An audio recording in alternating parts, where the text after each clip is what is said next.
El primer tema dentro de las urgencias y emergencias cardiovasculares que tienes que saber manejar en una unidad de emergencia y no es opcional es el disconfort.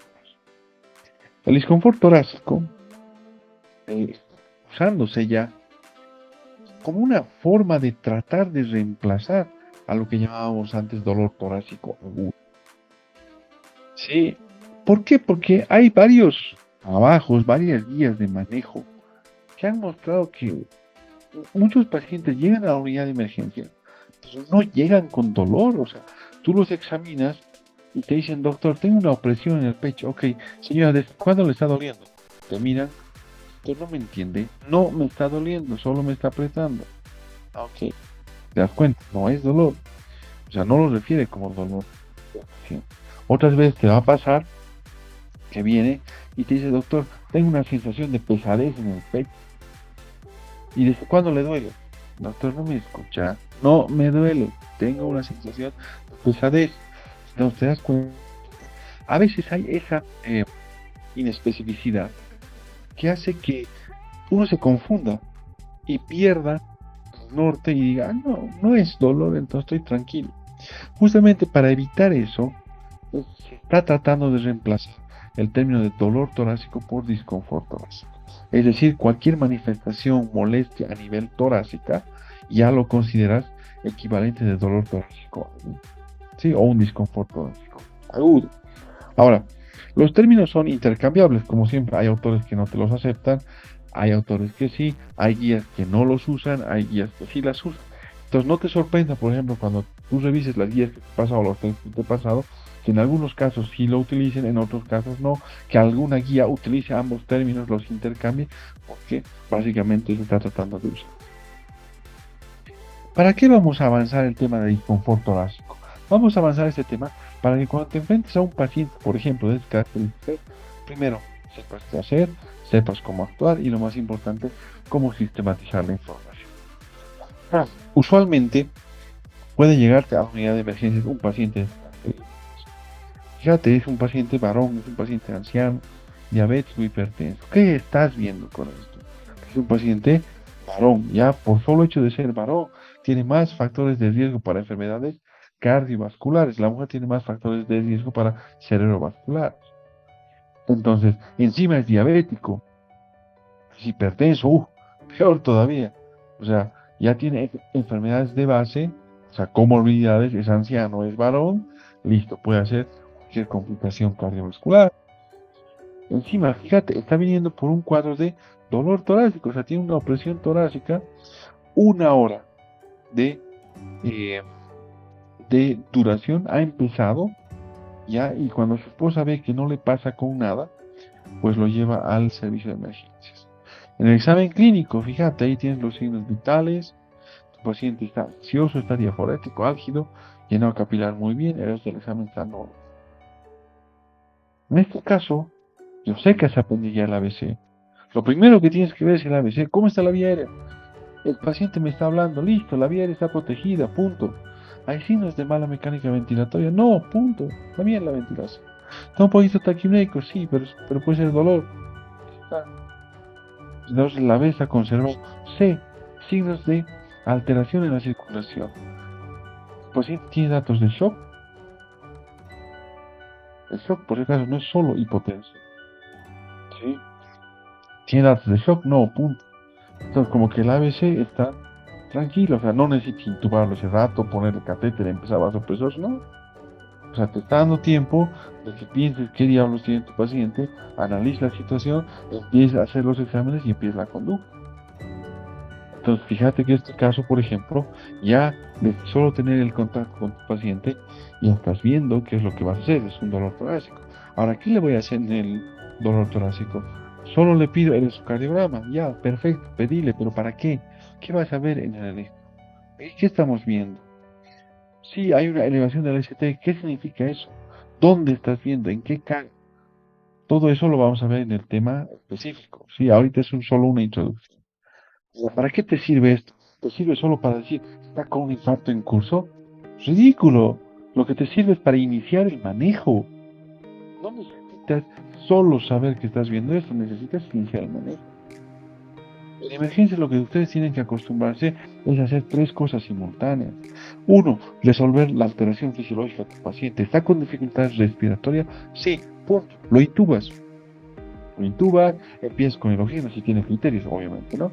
Lo intubas, empiezas con oxígeno.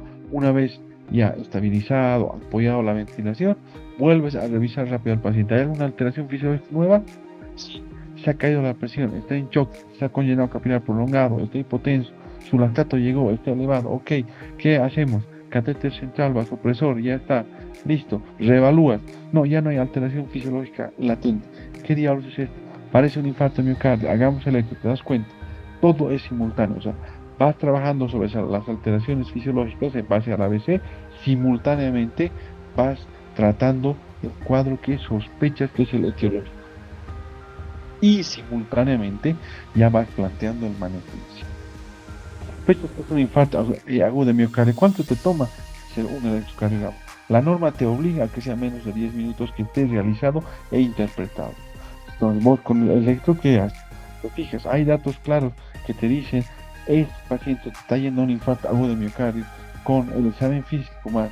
Ya está, ya le estás dando su primera dosis de antiagregación plaquetaria, estás combinando con aspirineta, estás combinando con anticoagulación, le estás llamando a hemodinamia, o sea, estás haciendo todo simultáneo. Eso es lo que se trata en la unidad de medicina.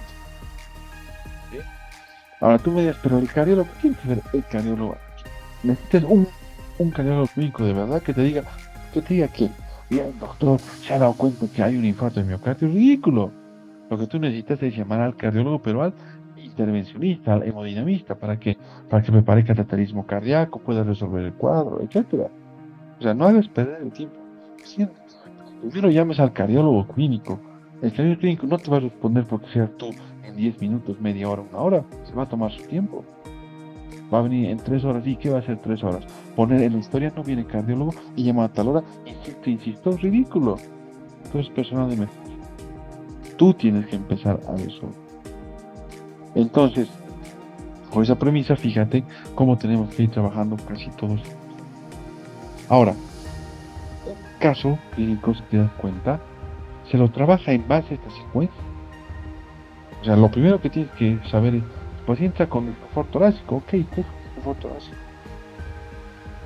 Tienes que saber comparar qué diagnósticos diferenciales están dentro del desconfort torácico. O sea, tomar sinónimos o asociaciones falsas tampoco les recomiendo que las hagan. O sea, yo sé que hay esa tendencia natural en la medicina de pensar que un signo equivale a una patología. Y la mayor parte de las veces no hay nada patológico. Sí, el dolor torácico o el desconfort torácico te puede orientar a un síndrome coronario, a un infarto de miocardio, pero no es patognomónico. O sea, no es que ves ese signo y listo, pues es un infarto de miocardio. No, no funciona así. No funciona así. Porque hay otras causas de desconfort torácico, hay otras causas que pueden confundir. Incluso si no sabes reconocer, te confundes con una disección de aorta, dale aspirina, dale antiagregación, lo vas a matar a ese paciente. Entonces, no creen falsas asociaciones de decir desconfort torácico es patognomónico de infarto de miocardio. Otra cosa, un infarto de miocardio es una causa frecuente de desconfort, no es la única. Ahora, clínicamente vamos a hablar de qué es un síndrome coronario, cómo lo reconocemos y vamos a aprender a plantear un esquema terapéutico acorde. Si ustedes se fijan en base a este cuestionario, vamos a poder contestar lo que ha pasado en el caso clínico. ¿De acuerdo? Entonces yo les voy a dar todas las armas de aquí para adelante para poder contestar las preguntas. No te las voy a contestar yo, tú las vas a ir descubriendo conforme vayamos avanzando. Ahora, entrando al tema ya, el desconfort o dolor torácico es una causa dentro de las urgencias cardiovasculares frecuente de consulta en las unidades de emergencia. ¿Sí? Algo que tienes que tener en cuenta, ¿sí?, es que no todo dolor torácico es sinónimo, ¿de acuerdo?, de una cardiopatía isquémica. Pero la cardiopatía isquémica es una causa frecuente de dolor torácico. Otra cosa que necesito que recuerdes es que el desconfort torácico o el dolor torácico te habla de una alteración de cualquiera de estas estructuras. O sea, te habla de lesiones bronquiales, pleurales, mediastínicas, etcétera.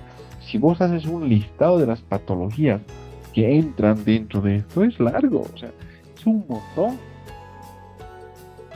Entonces, tenemos que hacer el diagnóstico diferencial de todo esto en la unidad de emergencia.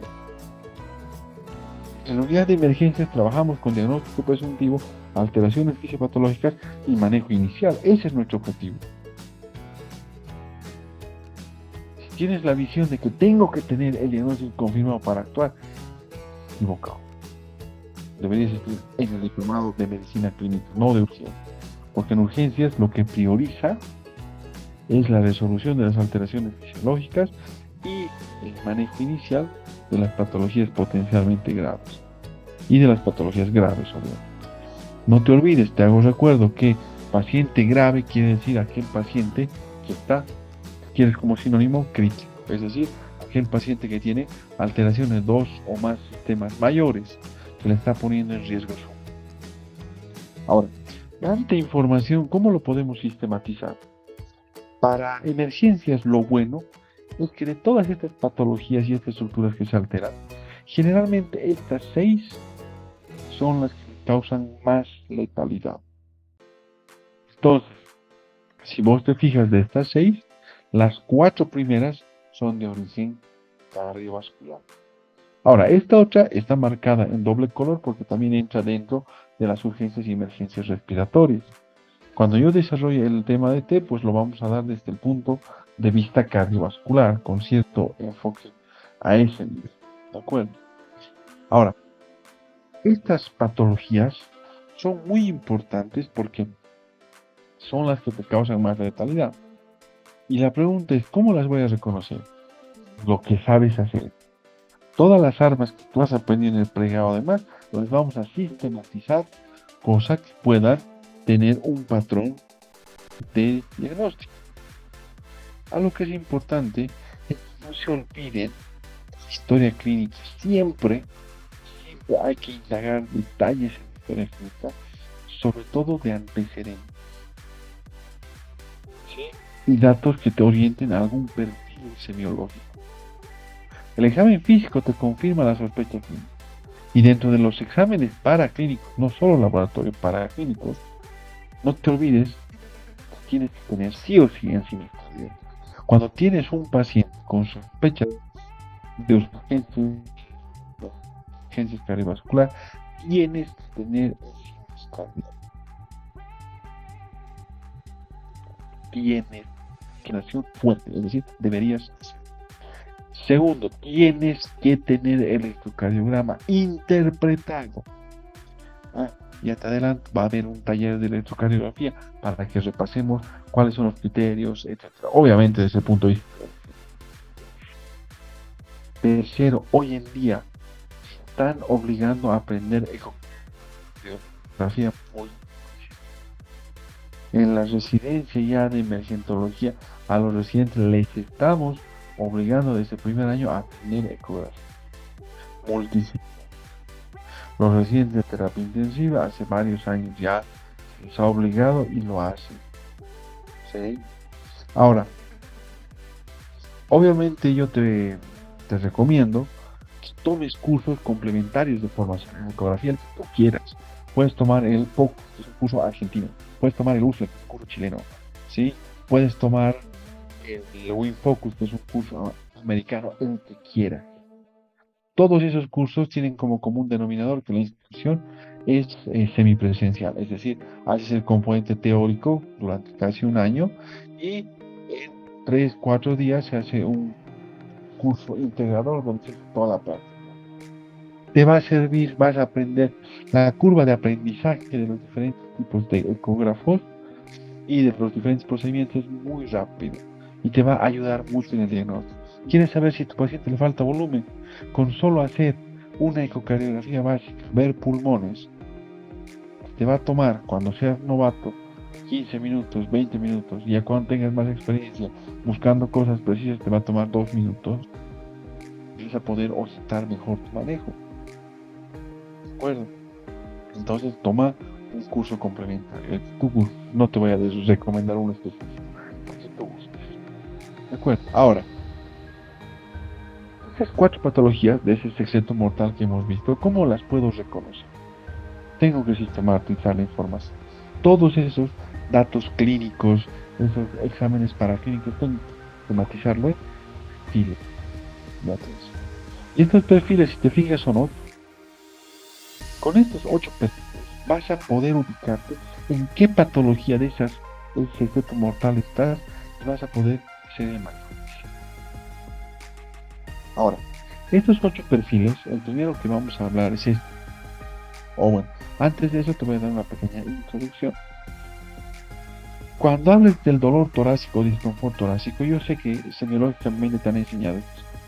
Tienes que buscar cómo iniciado, etc. Está muy bien todo esto. Mi consejo siempre va a... No te olvides buscar otros factores. Nuestro medio, ¿sí? Lastimosamente, el consumo de sustancias con efecto simpático cada vez es más frecuente. Entonces estamos viendo muchos perfiles isquémicos coronarios asociados a cocaína, asociados a anfetamina, pues. Estamos viendo que entonces tienes que... Si llega una persona joven, un chico joven, que entre comillas está con dolor torácico, me refiero a joven 18, 19 años, está con dolor torácico, es un perfil torácico, pedirle cocaína, pedirle anfetamina, dime, punto. Solamente que no vayas a caer en la payasada que te dije, ¿no? Si me he tomado un mate de coco, también tienes que interpretar bien el contexto. Entonces, mucho ojo con esto. En nuestro medio hoy en día lo que está en este título como otros factores es necesario toxicomanías, como te contaba, y el otro, averiguar el uso de fármacos diuréticos. El paciente ha usado sildenafil, tadalafilo, vardenafilo. ¿Ha usado? Sí, ha usado. Ok, eso contraindica cierta medicación. Entonces, mucho ojo con eso. No se olviden revisar esto.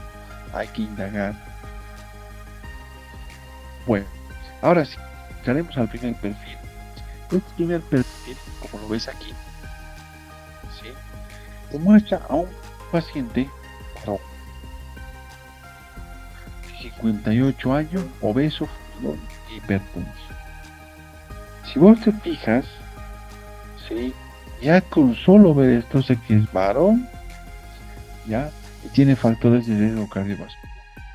Está viniendo a consultar por un dolor torácico, obviamente, por un disconfort torácico. Aquí están todos los datos clínicos. Fíjate lo interesante. Ha sido un dolor opresivo, precordial. Se ha instalado súbitamente, pero su intensidad ha crecido rápido y en 20 minutos ha llegado a su máxima intensidad. Se ha asociado con náuseas, con diaforesis. Es decir, estos son datos neurovegetativos, se llama todo el conjunto. Ha tenido datos neurovegetativos. Y el dolor torácico, ese opresivo, se ha irradiado al brazo y a la mandíbula izquierda. Cuando tú lo revisas, lo que más te llama la atención, aparte de estar dolorido con datos neurovegetativos, es que el paciente hace este signo de radio. Entonces, ¿a qué perfil corresponderá? De los 8 perfiles que has visto semiológicos, obviamente eso te dice, este es un problema isquémico coronario. Entonces, fíjate, con unos pocos datos ya estás ubicando qué estás haciendo ahí. Pero este perfil también tiene variantes. Son frecuentes. Fíjate, la localización, es cierto que ese dolor precordial es más característico que sea, como dice aquí, precordial. Pero eso no quiere decir que el paciente no se te va a quejar de un dolor de pierna, no se te va a quejar que la irradiación no necesariamente va al cuello, te va a decir puede ir hacia la espalda, puede irse al brazo derecho. Entonces mucho ojo con esto. El patrón típico sí es precordial, que se va hacia el brazo izquierdo o a la mandíbula izquierda, está muy bien, pero también tiene variantes. Otra cosa, sí te han enseñado que semiológicamente es típico que te digan dolor opresivo. Ahí ves que el paciente no se va a quejar de dolor, se va a quejar de dolor, escozor, adormecimiento, sensación de pesadez. Mucho ojo con esto, o sea, no crees algoritmos, no los hay. Lo que tienes que entender es que esta presentación, sí medio inespecífica, te puede confundir.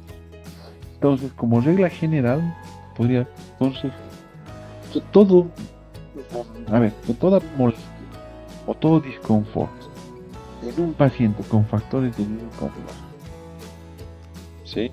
Que se encuentre comprendido en un espacio que va desde el epigastro hasta el borde inferior de la mandíbula, es de origen coronario, se demuestre lo contrario.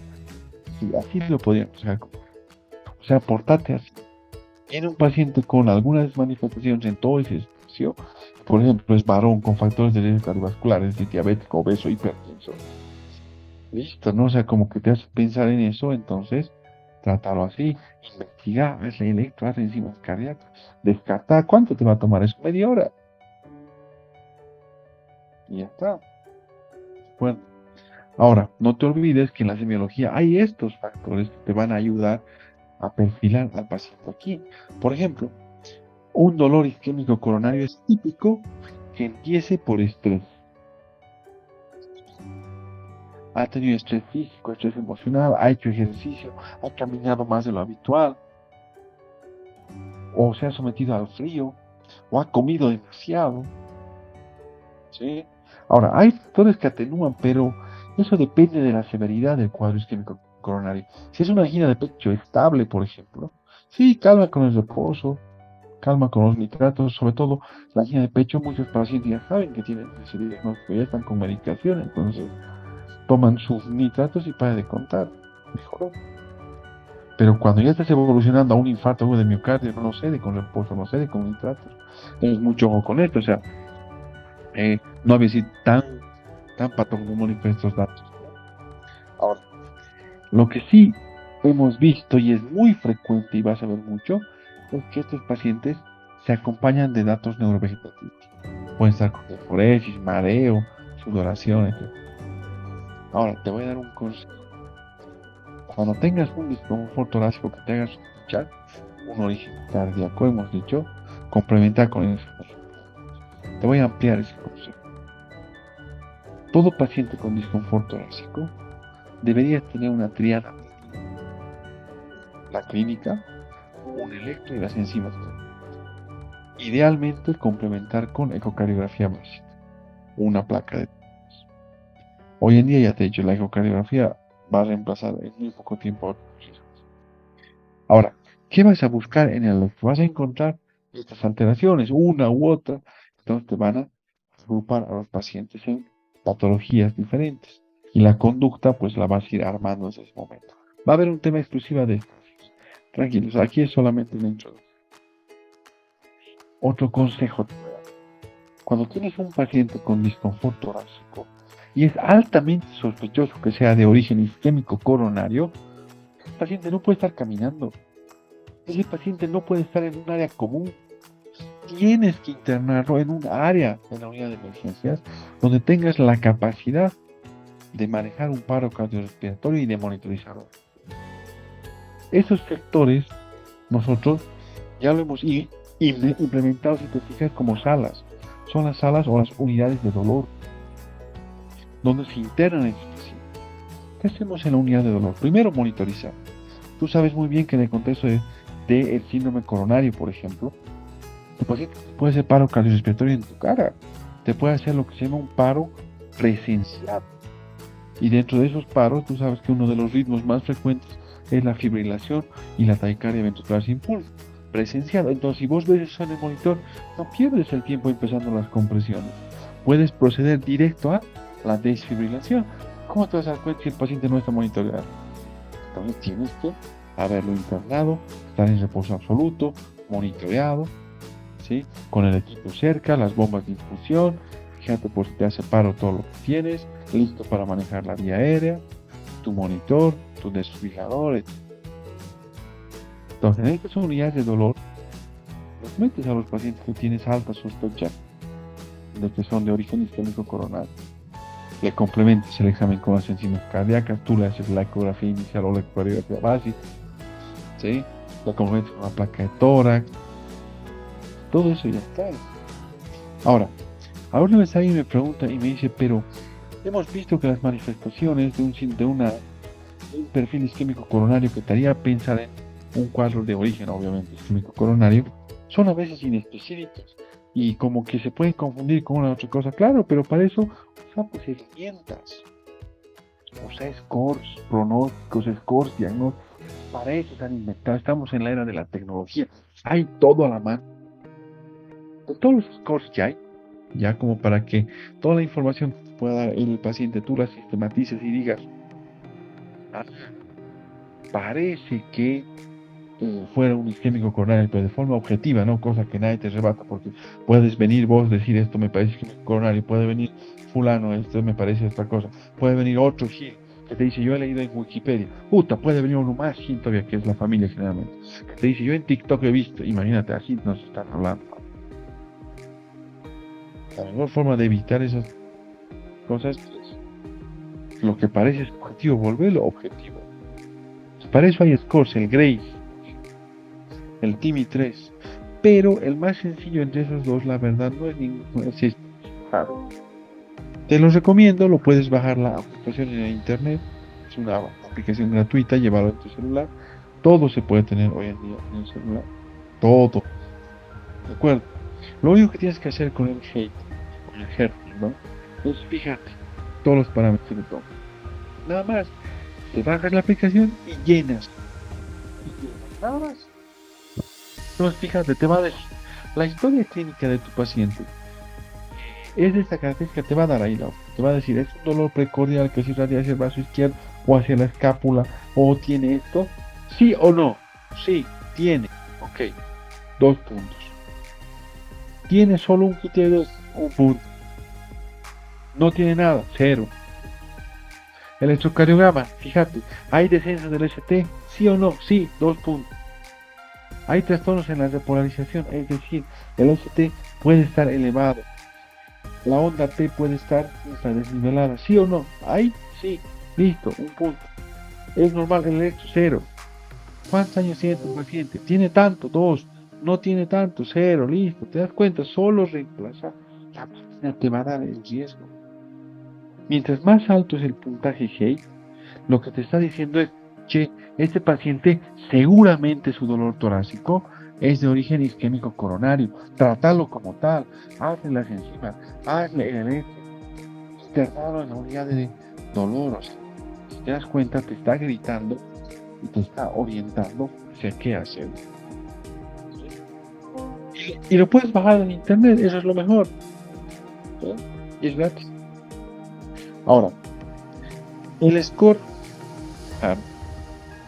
mientras más alto el puntaje, más sospecha. No te dice es de origen te sugiere.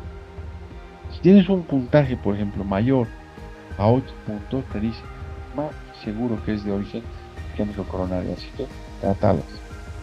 Cuando tienes un puntaje un poco más bajo, generalmente estamos hablando de 6 puntos, 7 puntos, 8 puntos, ya está diciendo hay riesgo de que tu paciente tenga una patología de base isquémico coronario. Investiga más, pero hazlo rápido, apúrate. Cuando ya tienes en un puntaje más bajo, 4, 3 puntos, 2 puntos, te dice el riesgo que sea isquémico coronario es bajo. Es bajo. Bien, así que tómate con calma, pero descarta otras cosas. O sea, te das cuenta, ya te está guiando. O sea, todo lo que tú sospechabas lo está volviendo objetivo. ¿Sí? No te descarta nada. Simplemente te objetiviza lo que tú estás sospechando. Y lo que yo te daría como consejo es que tomes sobre todo el grupo de altos riesgos. Son de alto riesgo, pues lo empiezas ya a continuar rápido su investigación, su manejo, lo metes a una unidad de dolor y bueno, empieza todo. Okay. Segundo perfil. Fíjate, el caso ya también es una paciente que es mujer, es joven ella. No tiene antecedentes cardiovasculares de relevancia ni comorbilidad. Lo único que te destaca es que ha venido por un episodio gripal de 7 días de vida. Viene por un dolor torácico. Punto, ya tiene dolor torácico, está con un disconfort torácico. Ya está. Otra cosa, fíjate, en el examen físico lo que encuentro es un roce pericardio, como lo más llamativo.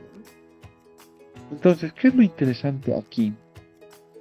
Primero, es un disconfort torácico, pero este disconfort torácico es diferente al que has visto. Sí es un dolor precordial, pero que sincroniza con los latidos del corazón. Pero fíjate, mejora cuando la paciente está así, inclinada hacia adelante, y empeora cuando hace maniobras de valsalva, como tose, ¿sí? O respira profundamente. Este tipo de perfil, por ejemplo, semiológico, no es un isquémico coronario. Esto engloba más a un perfil pericárdico. O sea, que el origen del cuadro está a nivel pericárdico. Entonces, ¿cómo vas a abordar esto? ¿Sí? Pues de una forma un poco más diferente. ¿De acuerdo? Ahora, aquí vamos a diferenciar dos. Primero, este perfil pericárdico sirve para patologías agudas, no para patologías. O sea, no es para la pericarditis crónica tuberculosa, para la pericarditis lúpica, para la pericarditis urémica, nada que ver. Esto es para cuadros agudos. Y el 90 y tantos por ciento del dolor pericárdico agudo es de origen viral, infecciones virales. Hasta hace un par de años secundario al COVID. Ahora estamos volviendo a recuperar la etiología habitual. Coxsackie virus, el rinovirus, sí, el parvovirus, influenza. Ahora, las características del dolor, si te fijas, son muy similares en lo que es localización, lo que viene a ser un perfil isquémico coronario. Son muy similares. Las cualidades sí son diferentes. No es un dolor más pungitivo, rara vez es opresivo, es más pungitivo general. Fíjate los factores que lo agravan. Cuando está en el cúbito dorsal, le duele más. ¿Por qué? Porque las hojas del pericardio contactan entre sí y contactan con la pared external y bueno, obviamente duele. Pero cuando se sienta o se inclina hacia adelante o usa analgésicos, AINES, bueno, cede. Ahora, esto es importante que tengas en cuenta. Estos síntomas y signos acompañantes son muy relativos.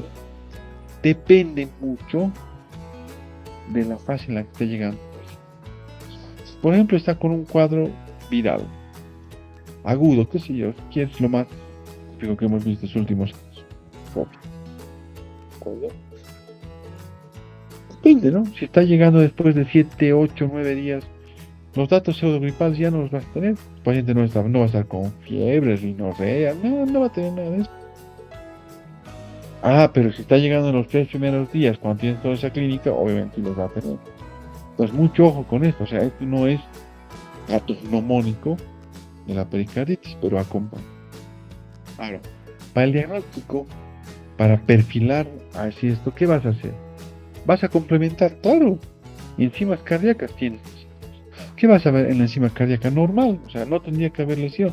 Sí, a menos que se esté complicando con una miopericarditis. O sea, además del compromiso pericárdico, hay un compromiso miocárdico, que es raro, pero puede pasar. Entonces, enzimas necesitas sí o sí el electro. Claro, necesitas el electro. Y obviamente los exámenes complementarios creas necesarios. Si piensas que es COVID, le harás test para COVID, y le harás glóbulos blancos, placas tórax, ¿no? Depende mucho de lo que es. Ahora, en el electro, ¿qué vamos a ver? En la placa de tórax, ¿qué vamos a ver? Te voy a ir comentando. Primero, en el electro estos signos, ya que se consideran típicos, no son tan típicos y depende de la fase en la que está tu paciente. A ver, permítanme 5 segundos, por favor, voy a retornar en un momento porque me están golpeando la puerta y no quiero que nos interrumpan, ¿sí?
Bueno, ahora sí, continuamos.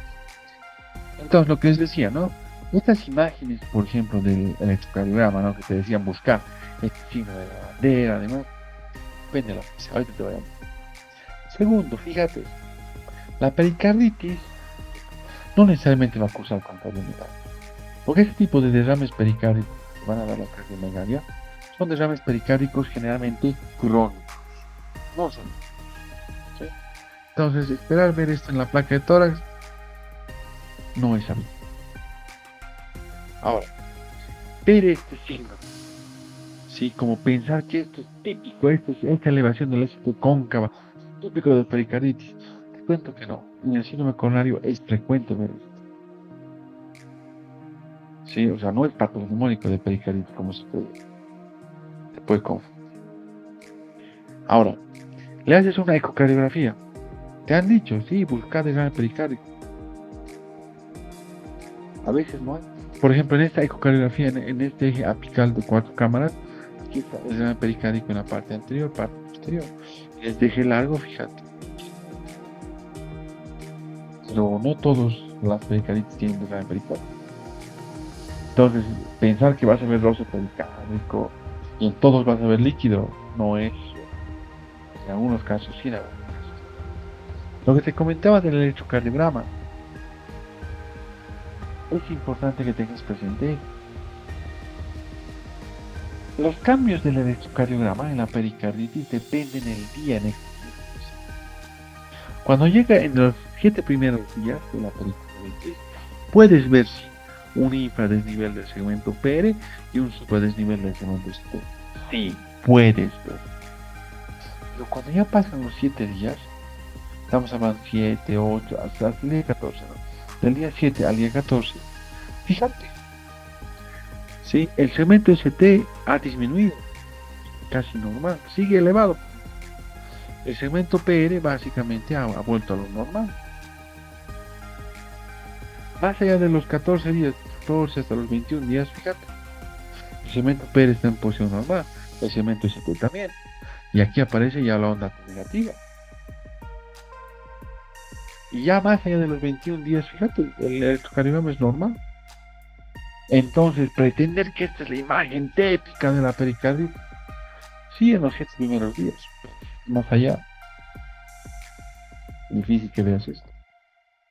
Esto es mucho ojo, mucho ojo. Ahora, lo que generalmente vemos en emergencias es esto. O sea, cuando llegan generalmente más allá de los 7 días, ¿no? O sea, el segmento ST elevado, el segmento PR normal. Es lo más frecuente. O sea, la fase 2. Esto rara vez lo vemos. Ahora, no te olvides de estos cambios que te están mostrando las flechas. Están resolucionadas. ¿Sí? Un consejo que te voy a dar. Alguna vez alguien me preguntó y me dice, pero ¿y la elevación del ST? ¿Cómo la diferencia del infarto de miocardio? Fácil. Si la elevación del ST está en las 12 derivaciones, de 1 hasta B6, eso es más que todo pericarditis. Porque el infarto de miocardio respeta segmentos vasculares. Sí, o sea, lo vas a ver ya sea en la cara anterior, en la cara lateral, en las dos demás, o sea, va a haber distribución vascular. Y ver en las 12 caras más te habla de un problema pericárdico. Ahora, ¿por qué es importante que definas esto antes de... Porque si ves el ST elevado en las 12 caras, las enzimas te salen negativas. El cuadro clínico semiológico te orienta a una pericarditis. ¿Qué es? Pericarditis. ¿Y cuál es su manejo? Gésico, punto. Colchicina, en algún caso. Corticoide, ya está. O sea, ¿dónde está lo complicado? Pues, o sea, ya vas a poder iniciar el manejo. No los tres, uno de los tres y ya. Generalmente con aires marcha muy bien. Puede ser aspirina, puede ser otra cosa. Sí. Ahora, vámonos a otro perfil. Fíjate, es otro perfil. Es una mujer, es joven, no tiene factores de riesgo cardiovascular. Ha llegado hace poco de un clima frío. Sí, o sea, ha viajado a un clima frío y ha vuelto. Fíjate que viene por dolor torácico. Igualito, dolor torácico. Pero, fíjate las características que lo diferencian. Primero que nada, ese dolor se empunta del costado, es en la cara lateral del tórax, es pungitivo. Se acompaña de un síndrome bronquial productivo. Y en el examen clínico, totalmente diferente a lo que hemos visto en los anteriores. Si yo exploro esto, pues esto me habla de un perfil pleurítico. Ahora, no quiero que piensen que el perfil pleurítico es típico de la neumonía, no. O sea, acompaña a la neumonía, sí, pero cualquier lesión que te produzca alteración en la pleura va a tener un componente pleurítico. Lo más frecuente es la neumonía, pero también el neumotórax puede cursar con dolor pleural. El hidrotórax lo propio, el neumotórax bien, está mucho. Ahora, semiológicamente lo vas a poder diferenciar, claro, obviamente. Las localizaciones en la cara lateral del tórax, segmento positivo, los factores agravantes, atenuantes son diferentes a los que hemos visto. Los síntomas y signos dependen, ¿no? Si es secundario a una neumonía, pues va a ser un síndrome bronquial productivo que acompañe, un síndrome neumónico a las pulsaciones, etc. Ahora, si te fijas, todos estos casos hacemos el electro. ¿Qué vas a encontrar en el electro? Básicamente nada, va a estar normal. Pero si tienes un neumotórax, puede que haya bajo voltaje en el plano frontal. Sí, cierto. Pero en el resto no vas a tener nada. Puede ser una placa de tórax, claro. Vas a ver el derrame, pero es más fácil ver esto por ecografía y te toma 15 segundos. Bueno, ahora, si le haces enzimas cardíacas, básicamente va a estar normal.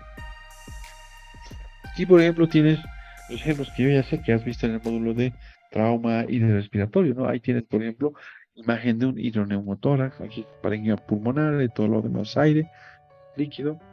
Aquí, fíjate, tienes esta imagen donde se ve aquí el pulmón colapsado, con desplazamiento de mediastino, las costillas horizontalizadas, pulmones hiperclaros, típico del neumotórax, hipertensivo acá, fíjate cómo se está marcando tan bonito este pulmoncito, todo lo demás es aire, líquido hidroneumotórax, ¿sí?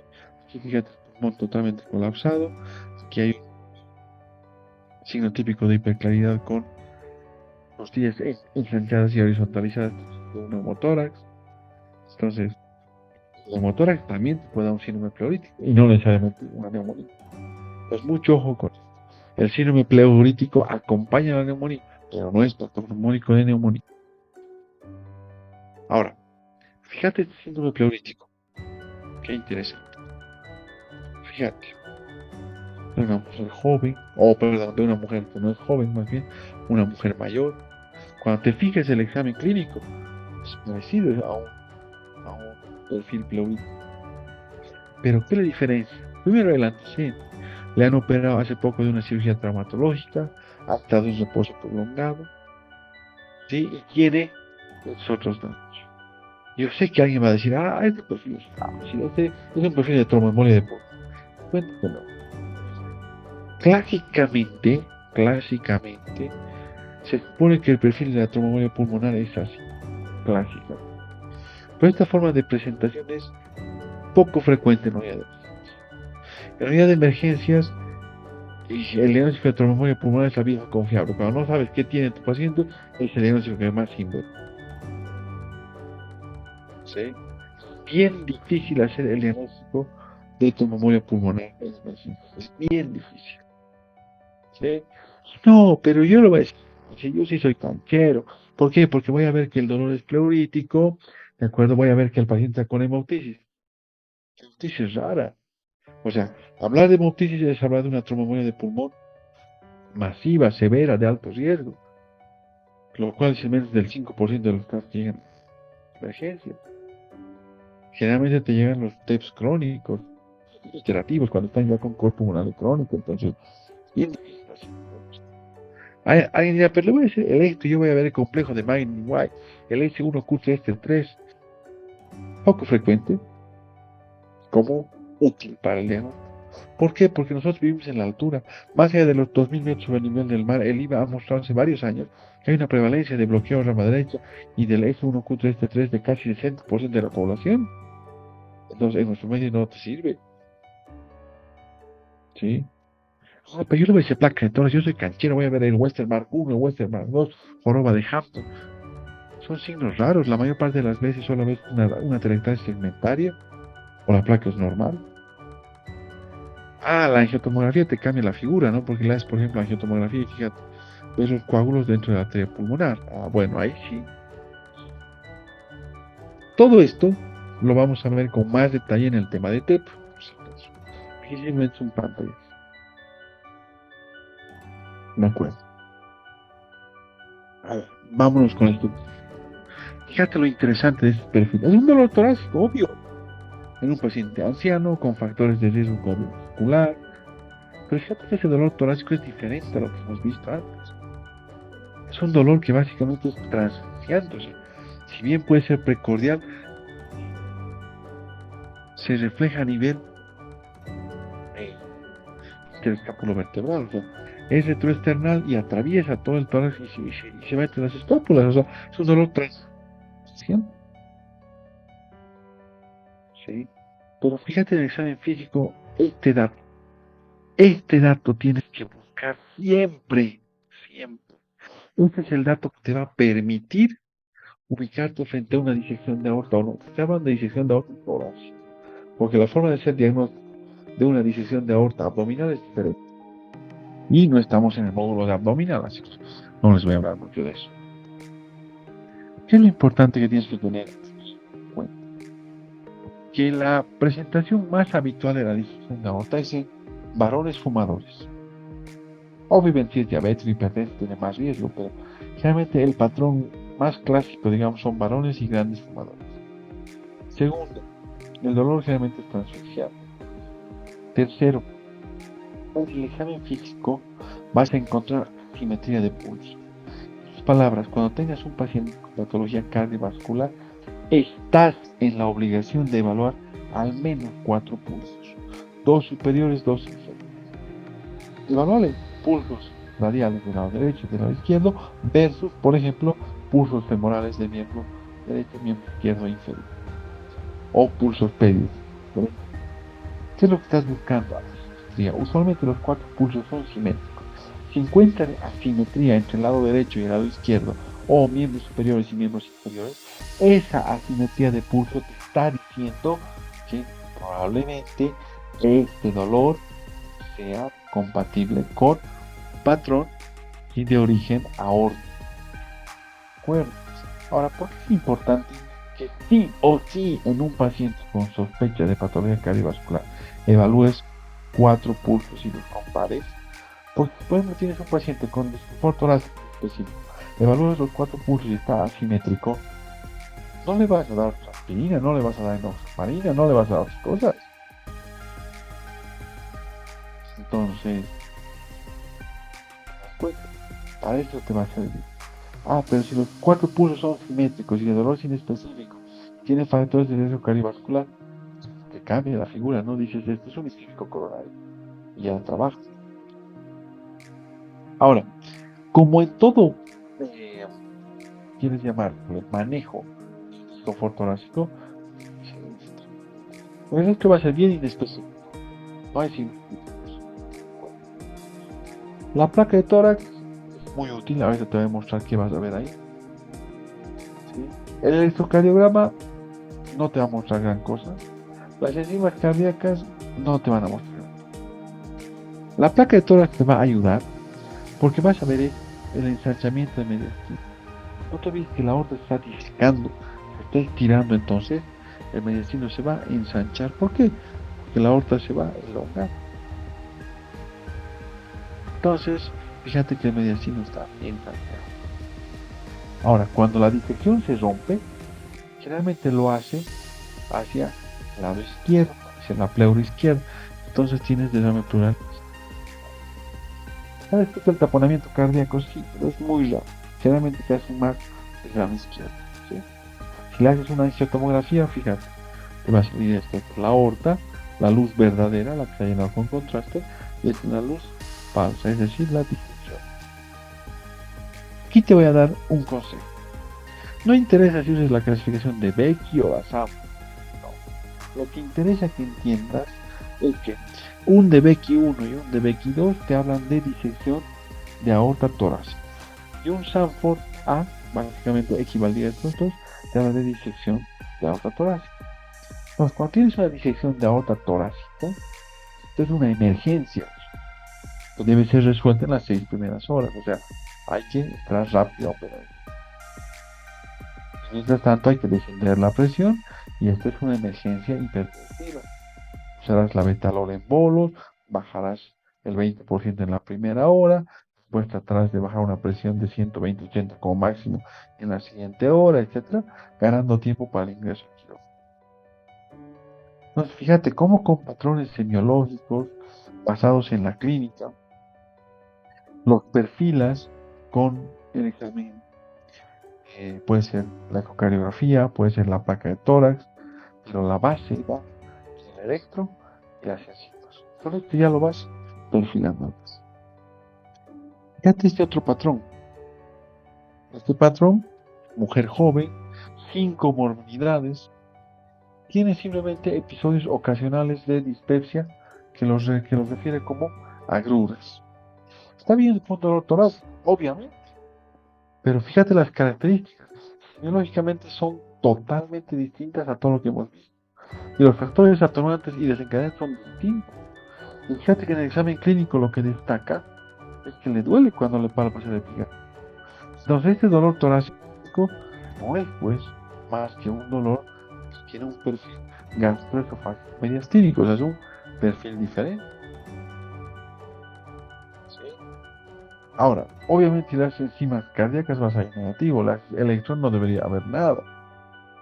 La placa de tórax no va a haber nada, a menos que haya una complicación, por ejemplo, si haya roto esófago, vas a tener un neumomediastino, enfisema subcutáneo, esas cosas, entre comillas, no las vamos a hablar porque no estamos yendo hacia el módulo de cardio. Entonces, fíjate cómo con toda esta clínica, pues ya estás orientando. Ahora, fíjate, hay un montón de patologías que te condicionan un dolor torácico de origen gastroesofágico. Fíjate este séptimo perfil. Mujer joven, sin comorbilidades, o sea, cardiovasculares. Lo que sí destaca es que tiene historia de cefalea crónica e incontrolable. Viene por dolor torácico, obvio, pero este dolor torácico tiene características diferentes. Si es pungitivo, si bien se va a la región precordial es pungitivo, se agrava cuando se mueve, cuando respira profundamente, lo cual ya te descarta completamente un origen coronario. Fíjate en el examen físico que ese dolor lo puedes reproducir con la palpación, o sea, eso te está hablando que el origen es un origen osteomuscular neolítico, puede ser cualquiera de estas estructuras. ¿Sí? ¿Y qué es lo importante aquí tener presente? Fíjate que si vos le haces exámenes complementarios, enzimas cardíacas van a salir negativas, el electrocardiograma va a salir negativo, le haces una placa de tórax, puede salir normal, o puede mostrarte fracturas costales, puede salir normal si hay una neuritis, por ejemplo. Pero ¿qué es lo importante? Fíjate cómo con la clínica y los exámenes ya has perfilado al manejo. Su manejo analgésico, tiene especial cuadro, son fracturas costales, basta un AINE, a veces un opioide de baja potencia, listo, se va a su casa, hay hemotoras de daño pleural, etc. O sea, te das cuenta cómo ya la conducta se va. Fíjate este otro perfil, mujer joven, sin comorbilidades, básicamente sabemos que tiene antecedentes de insomnio y le gusta hacer dieta. Si te fijas, viene por un dolor torácico también, pero fíjate que el dolor torácico no encaja en ningún perfil, en ninguno de los otros 7. El examen clínico básicamente no encuentras nada, o sea, todo es bien inespecífico. ¿Qué estamos hablando? Estamos hablando de un perfil psicógeno, lo que antes se decía un perfil síndrome conversivo, ¿sí? O lo que llamaban los síndromes histérico conversivos o las crisis histéricas. Se pensaba que era más habitual en las mujeres, pero con el cambio de sociedad con la que estamos, el tipo de música que escuchan, además, la presencia de princesos, escucha cada vez es más frecuente, entonces el síndrome de dolor torácico de origen psicógeno está siendo cada vez más frecuente. Ya no sé qué decir, ¿no? Princesos, ya. ¿Cómo lo vas a diagnosticar esto? Por descarte. O sea, esta nunca tiene que ser tu primera opción. Jamás. Jamás. Esta opción la planteas después de haber descartado todas las anteriores. Recién puedes decir psicólogo. Bueno. Entonces, fíjate cómo hemos logrado llegar a sospechar el diagnóstico del sexteto mortal en base a estos perfiles. No te olvides que estos perfiles básicamente se basan en la clínica, que lo sumas a los antecedentes, características del dolor, etc.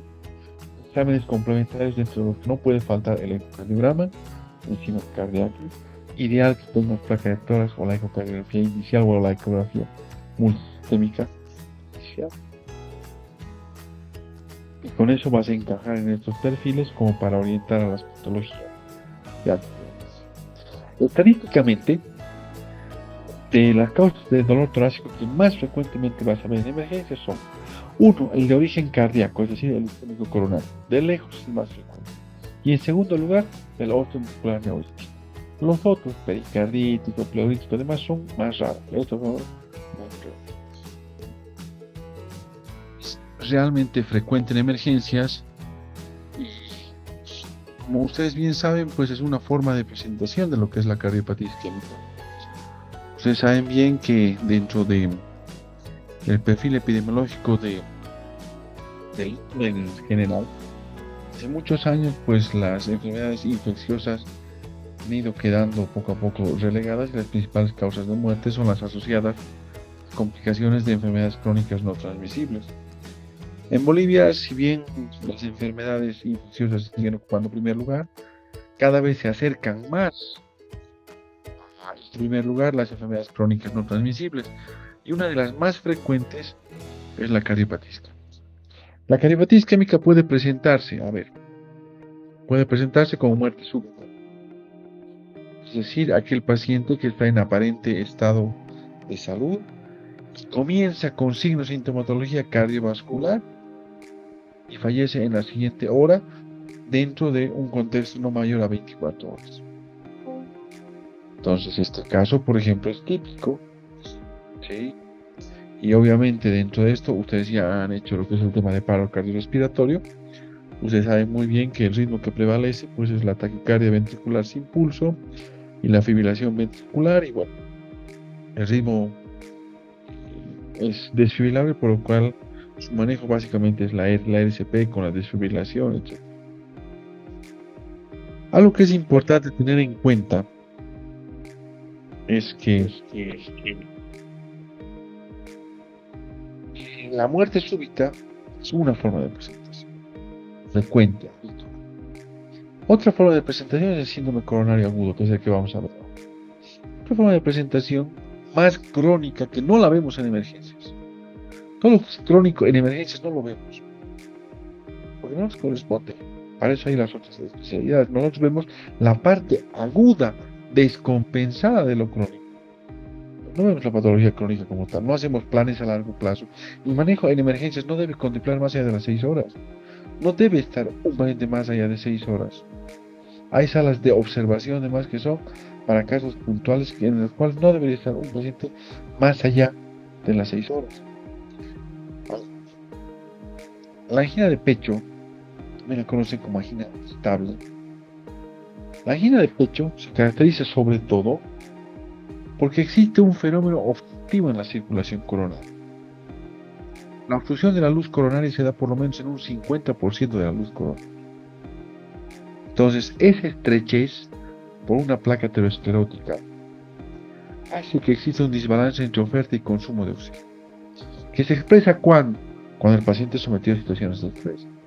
Entonces, tienes un paciente obeso, diabético, hipertenso, fumado, que ha hecho aterosclerosis coronaria, tiene obstrucción de la luz coronaria de 50, 60, 70%, no importa. El chiste es que cuando ese paciente, por ejemplo, come, toda la circulación se prioriza al lecho esplácnico, listo, es una situación de estrés, disminuye el flujo sanguíneo coronario, ¿qué pasa? Viene el dolor, para de contar, viene el dolor. viene el dolor anginoso.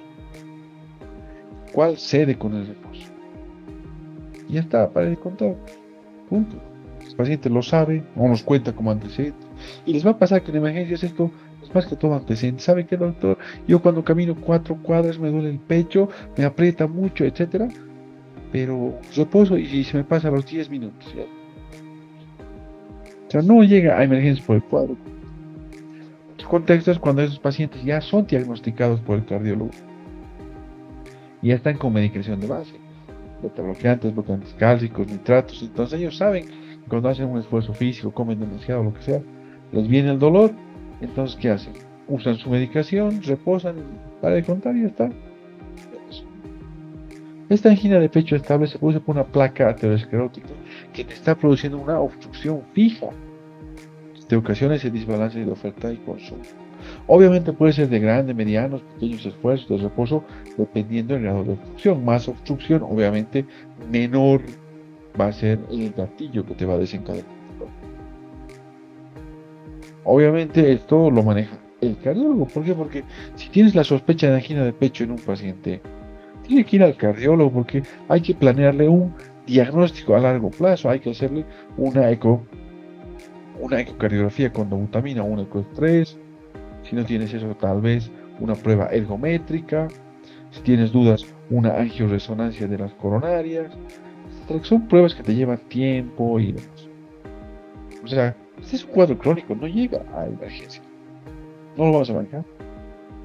Lo que sí nos va a llegar es el síndrome coronario agudo, que este generalmente tiene como sustrato fisiopatológico una placa aterotrombótica, que es totalmente diferente a la angina de pecho. En este caso, en el síndrome coronario, ¿qué ha sucedido? Había una placa aterosclerótica que estaba causando obstrucción, sí, pero ¿qué ha sucedido? Se ha roto la placa, se ha ulcerado la placa. Entonces la placa aterosclerótica te está formando un fenómeno trombótico, estás haciendo un fenómeno obstructivo. Entonces, ese fenómeno obstructivo es el que te va a desencadenar el síndrome coronario. Ahora, si vos le dices a una persona, señora, usted está viniendo con un dato de isquemia miocárdica aguda o infarto de miocardio por reducción de su flujo sanguíneo, te va a mirar, te va a decir, no sea payaso. Entonces, la pregunta es, ¿cómo reconoces que estás frente a un síndrome coronario? Porque es la definición conceptual, todo bonito, todo aquello, pero no te sirve desde el punto de vista clínico. Entonces, clínicamente, ¿cómo reconoces a un paciente que está haciendo síndrome coronario?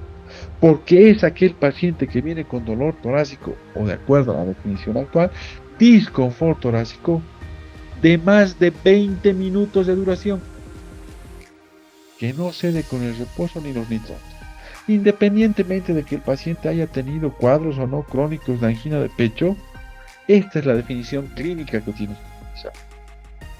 Entonces, si por ejemplo te llega un chico de 18 años a la unidad de emergencias, está diaforético, taquicárdico, y te dice, estoy doctor con dolor precordial, aquí me duele, aquí, opresivo, ¿cuánto sobre 10? 9 sobre 10. ¿Hace cuánto? Hace 1 hora. Listo. Así de simple. Esto es un síndrome coronario agudo. ¡Pum! ¿Qué es un síndrome coronario agudo? Vuelvo a repetir. Dolor torácico de más de 20 minutos de duración que no cede con reposo ni con nitrato. A esto hay que sumar inicio agudo. Jamás este cuadro es crónico. Jamás. No existe el que ayer le dolía y le ha pasado. Anteayer le dolía y le ha pasado. Hace un mes no hay tal. Esto es agudo. Empieza y acaba con la muerte. Punto. Por eso es que esto es una urgencia cardíaca. Que tenga angina de pecho estable, que le empieza, le pasa, le empieza, le pasa, eso es crónico. Pero nos interesa ese cuadro agudo. ¿Por qué? Porque hay un fenómeno obstructivo de la circulación coronaria. Se está formando un trombo ahí adentro que además está asociando a un vasoespasmo coronario. Y si no actúa, se muere el paciente. Entonces, la definición clínica más útil sigue siendo esta para reconocer a un síndrome coronario.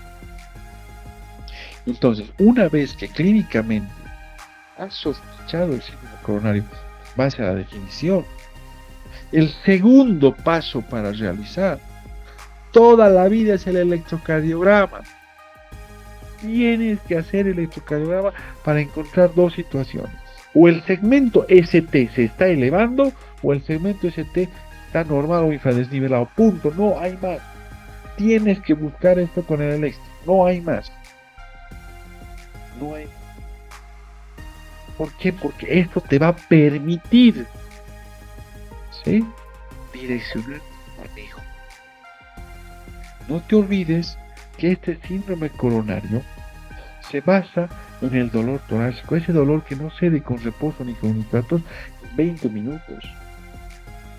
Entonces, cuando tú le haces el electro en los primeros 10 minutos, que esto sí o sí tiene que estar, le haces el electro en los 10 primeros minutos y ves elevación del segmento ST, ¿qué hace? Eso ya se cataloga como un síndrome coronario agudo con elevación. Ahora, ¿por qué se produce la elevación del segmento ST? Porque existe un trombo coronario oclusivo. Oclusivo quiere decir que está tapando la luz coronaria y un fenómeno de vasoespasmo asociado. Siempre van los dos, la generación del trombo y el vasoespasmo, nunca van separados. En este caso predomina el trombo, obviamente. Pero ahora, ¿qué es lo que sucede? Fíjate lo interesante en este brazo del algoritmo.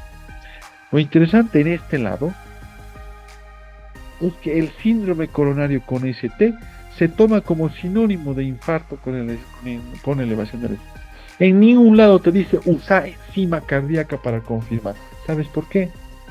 Porque la elevación del segmento ST solo se produce cuando existe un trombo coronario explosivo que te está mostrando que existe un convexo vascular tan intenso que te está causando pérdida de la funcionalidad de la pared miocárdica. O sea, es un problema transmural, toda la pared se está afectando, pericardio, miocardio, endocardio, punto.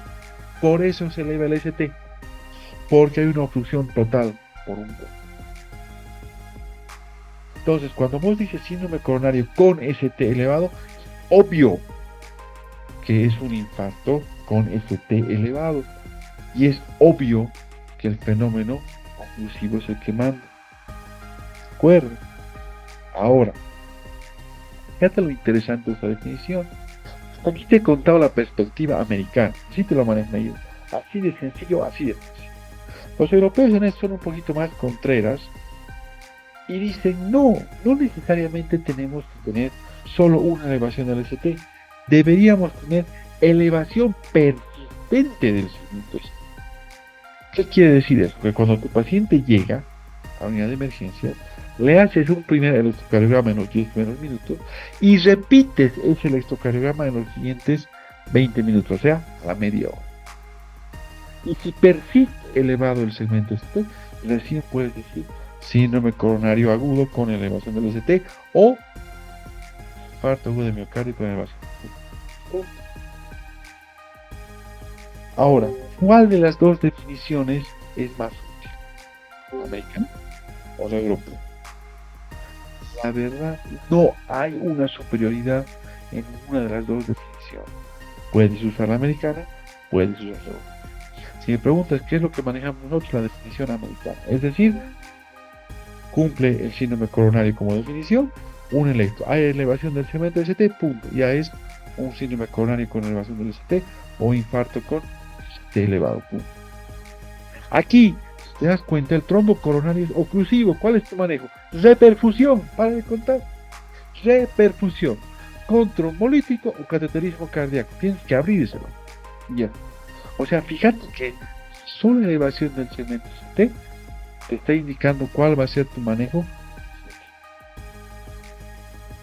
Ahora, tenemos el brazo del otro lado del arco. Cuando el segmento ST en el electrocardiograma está normal o está infradesnivelado, aquí sí necesitas las enzimas. Aquí sí las precisas. ¿Qué? Para definir si estás frente a una angina inestable o un infarto sin ST. Aquí sí se requiere. Entonces, cuando tienes un síndrome coronario con ST normal o infradesnivelado y con enzimas positivas, eso es infarto sin elevación de ST. Si las enzimas son negativas, angina inestable, pum. ¿Por qué aquí no se llega a elevar el ST? ¿Por qué el ST está normal o infradesnivelado? Porque aquí existe un trombo coronario que no es oclusivo. O sea, no está tapando el 100% de la luz coronaria. O si lo ha tapado, lo ha hecho de forma transitoria y se ha reperfundido espontáneamente. Entonces el ST no ha tenido tiempo de elevarse, no ha habido compromiso de toda la pared miocardio. El daño se está delimitando al endocardio. O el otro mecanismo que no es tan frecuente pero también está vigente es un espasmo coronario sostenido, muy prolongado. Ahora, si vos te das cuenta, en este brazo del algoritmo no es esencial tener las enzimas cardíacas para decir el paciente está yendo a un infarto, tengo que reponer. Aquí sí necesitas las enzimas cardíacas para diferenciar la angina inestable de infarto. Aquí, más adelante, vamos a hablar de la cuarta definición de infarto miocardio. Y ahí se van a dar cuenta que no es aplicable todavía en nuestro país, porque la mayor parte de los centros no tiene lo necesario para trabajar con la nueva definición de infarto. Bueno, tengo las 22 horas en punto. Aquí vamos a quedar. Esta es la primera parte de lo que es síndrome coronario. Ya para mañana, les anticipo, vamos a profundizar primero en el diagnóstico del síndrome coronario o infarto con elevación del ST, en ese brazo del algoritmo. Vamos a hablar del reconocimiento electrocardiográfico y su distribución vascular. Vamos a hablar del infarto sin ST, cómo lo reconocemos en el electrocardiograma. Vamos a hablar del rol de las enzimas cardíacas en el diagnóstico. Si realmente sirve utilizar todavía la CKMB o las isoformas de la CKMB, ¿sí? Que la verdad hoy en día las guías básicamente recomiendan solo trabajar con troponina T y ni siquiera ya troponina T cuantitativa. Ya estamos trabajando en algunos centros en el país también con troponina T ultra sensible o de alta sensibilidad. Entonces, todo eso vamos a hablar mañana. Y ya mañana se va a dar la primera parte de que es cómo reconocer en el electrocardiograma uno u otro síndrome coronario. Y ahí nos vamos a preparar para el día domingo hacer un taller de electrocardiografía y fortalecer lo que es el reconocimiento de electrocardiografía. ¿Okay? Alguna vez alguien me preguntó, ¿no? De una forma bastante cómica y me hizo reír mucho porque me dice, ¿y es necesario que yo sepa el electro si trabajo en emergencias? La verdad, sí, así como en el rock, no puede haber rock sin electricidad, no puede haber reggaetón sin retraso mental, es un requisito fundamental, o sea, no queda más. O sea, tienes que saber, porque en emergencias, 4 causas de muerte que más vas a ver son la sepsis, infarto agudo de miocardio, bueno, en este caso síndrome coronario agudo, y el trauma, dentro del trauma, el trauma craneoencefálico y el accidente cerebrovascular, como hemos visto. Entonces, todas estas 4 patologías necesitan que sepas saber el electrocardiograma. Tienes que saber reconocer infarto de miocardio, tienes que saber reconocer las expresiones neurocardiogénicas de un ACV isquémico, por ejemplo.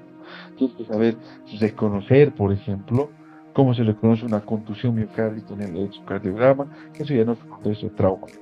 Pero si te fijas, es básico dentro de los ciencias. Y justamente, a veces tenemos el punto flaco ahí, y por eso vamos a hacer el taller de electrocardiografía para fortalecer y, bueno, aclararles ahí todas las dudas que haya en el conocimiento de electrocardiografía.